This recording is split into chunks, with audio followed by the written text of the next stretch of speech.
अस्सलामुअलैकुम दोस्तों। आज की इस वीडियो में मैं आपको बताऊंगा कि आप किस तरह आर्टिफिशियल इंटेलिजेंस यानी एआई की मदद से ईद उल अज़हा 2026 के लिए इंतहाई खूबसूरत और प्रोफेशनल इस्लामी पोस्टर बना सकते हैं। अगर आप सोशल मीडिया के लिए ईद मुबारक पोस्टर बनाना चाहते हैं तो ये तरीका आपके लिए बहुत आसान और बेहतरीन है।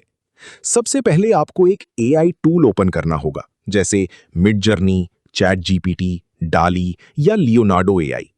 उसके बाद आपने अपना ईद पोस्टर प्रॉम्प्ट कॉपी करना है और एआई टूल में पेस्ट करना है।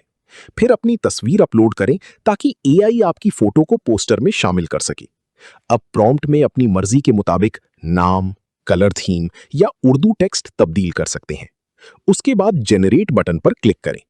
चंद सेकंड्स के अंदर एआई आपके लिए एक सिनेमैटिक और ultra realistic 4K Islamic poster तैयार कर देगा। मजीद प्रोफेशनल रिजल्ट के लिए प्रॉम्प्ट में ये कीवर्ड जरूर इस्तेमाल करें: cinematic lighting, ultra realistic, golden glow, 4K quality और इस्लामिक थीम। अगर आपको ये ट्यूटोरियल पसंद आए तो वीडियो को लाइक करें, शेयर करें और चैनल को सब्सक्राइब करना ना भूलें। अल्लाह हाफिज।